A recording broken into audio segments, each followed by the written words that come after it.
Welcome to From Lansing to the Lakeshore. I'm State Senator Patty Birkholz representing the 24th District, and this is one of our shows trying to educate and let people know in the 24th District what we're working on in the State Senate at this time.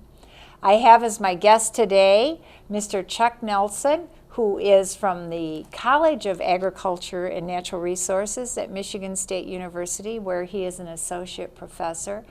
And he is on the Citizens Advisory Committee for Michigan State Parks and chair of the Finance Committee, and has been doing some work for us. But let me back up a minute and tell you why. We have a great state park system in Michigan. Yep. I think the best in the nation. But it's undergone some real challenges the last few years. So we have reinvigorated by statute. I did that a couple years ago, put legislation in, and it was signed by the governor, passed by the legislature, and signed by the governor to reestablish the Michigan State Citizens Advisory Board. This was something actually that I served on several years ago with Professor Nelson, but it was disbanded a few years ago in all the cutbacks. So we have an advisory board that's been specifically charged with helping the legislature deal with state parks issues, look at overall state parks issues in Michigan, but relative to other states, but most importantly, see if we couldn't find a stable source of funding for Michigan state parks. And the State Parks Advisory Board has been working for a couple of years now, and they brought us in the legislature a recommendation earlier this year. So I'm going to ask Professor Nelson to tell us about it. Thanks, Patty. I appreciate you inviting me on the show. A couple of key things that we learned. As we looked around the country, what we found is that there were a lot of different ways to support state parks. But one of the things that was common among all of them is there was increasing reliance on users to help support that system. In some states, we found a program that was very dependent, in addition, on some form of unique taxation, such as a real estate transfer tax or a tax on certain types of sporting goods or equipment. We did not believe that that was very appropriate for Michigan. One is that it presupposes the economy will stay very stable. Two, it's kind of a hidden tax. We're very comfortable that people love our state parks, as you do, as I do, and that every time they've been on a ballot box or in front of voters, voters have said, you know, these are important places to us.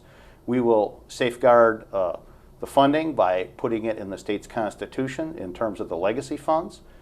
That they've also said we will vote to increase the limits on the Michigan Natural Resource Trust Fund, and they passed Proposal P for parks in 1994, which you were instrumental in helping get on the ballot. Well, so we found some of these taxes to be fairly not targeted to state parks and kind of hidden taxes. We also saw some other states that had put an onerous burden on users, a doubling, tripling entrance fees to state parks. In fact, there are states with entrance fees that exceed $100 now for an annual pass. $100? $100, Wow. which we think makes the state parks too exclusive. Yeah. The state parks are everybody's crown jewels and treasures of Michigan, not just the wealthier folks among us. So we looked for a method that was different than those approaches. We found two. One was the approach that the states of Missouri, Arkansas, and most recently Minnesota take, with a dedicated portion of the state sales tax that was passed by a voter-initiated referendum.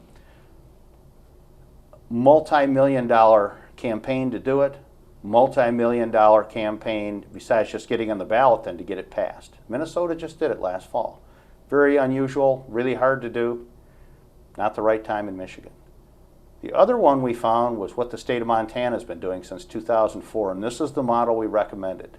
In Montana, they took a very unique tack. They lowered the entrance price of state parks. They said, if we lower the price, guarantee that the money will be used for state parks, and we take the savings that we would get in terms of not patrolling the gate by letting your vehicle license plate from Montana be your passport to the park and your motor vehicle sticker. Mm-hmm.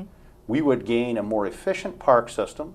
We would welcome in more people, not less, And even if people weren't park visitors, they would say, you know, what an easy opportunity to put a few dollars into a system that we know is good for our state, such as for our image and to attract tourists. Well, this is what you folks have picked up here in the legislature and done a very nice job helping put together with us. This has been very cooperative, and I think citizens have gotten greater respect for government because this has been cooperative, and there have been some very good exchanges where we've learned, we've improved the system, we've adapted it to the specifics of Michigan.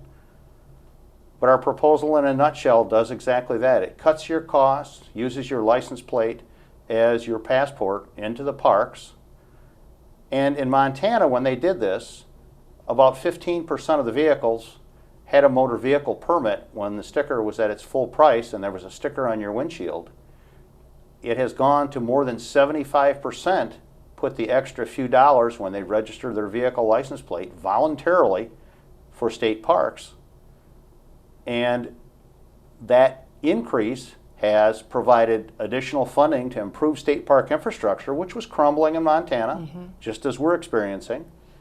And the thousands of hours not spent at the gate have resulted in more people picking up litter, better maintained bathrooms, cleaner bathrooms. And when we do surveys of park visitors, that's the first dirty thing they talk bathrooms about. and Yeah. litter are Yes. the things people are frustrated about. And Montana parks do better now. They've also put more people involved in law enforcement and security, which has made the parks more welcoming by saying this is a great, safe place. You and your family come and enjoy.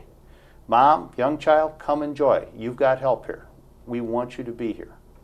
So this has been a good start. So you not only have studied the other states and looked at all kinds of options, but you've selected one that you think would be best for Michigan and fit with us and the citizens and protecting our natural resources, our state parks, and come forward with a recommendation. Yep. And with that, we did put it into proposed legislation. Yep. Senator Rebecca Warren in the House and my colleague in the House on the corresponding committee in the House, and I introduced the legislation along with two others, another senator and another state rep, and we have the bills now. Not only have they gone through committees in both houses, both the Senate and the House, we've each passed our bills out to the floor of the respective houses now. So we're still in the discussion stage. We're trying to help our colleagues on both sides of the aisle, on both sides of the dome, understand it, and also have some time for the public to review the proposals, look at the legislation, and you know, kind of digest it before legislators take a final vote. One of the things you mentioned was the incredible natural resource base that we have in our state parks and our ability to protect it or not protect it. Right. And then the infrastructure in those state parks. You want to talk a little bit about, and I know we have some pictures that we're going to put up at the screen at various points during the program today, but talk about what was happening to the infrastructure in our, or has been happening to the infrastructure in our state parks. Well, a great example. We just had the Citizens Committee meeting for Michigan State Parks yesterday over at Warren Dunes State Park, and here we are just before Memorial Day. The bridge opens tomorrow over Painterville Creek. That bridge has been closed since a washout last year from a 10-inch rain. This was $1 million, $1.1 million actually, to restore this bridge, which provided access annually for more than 1 million visitors to that state park, which 80 to 85% of the users are non-residents of Michigan, bringing lots of value tourism dollars to our state and enjoying our great natural resources because their state doesn't have them. This is critical when you think that the state park system, for its more than $1 billion, billion dollars worth of infrastructure, has about $2 million a year for all the capital improvements needed. And this one bridge going out took half of it, and yet without that bridge and that access, this system that is very revenue driven right now by user fees only, literally was going to lose a fortune by not fixing the bridge, and yet fixing a bridge took half of all the infrastructure repair money for the whole state for the whole year. So these are the kind of choices we don't want to be into.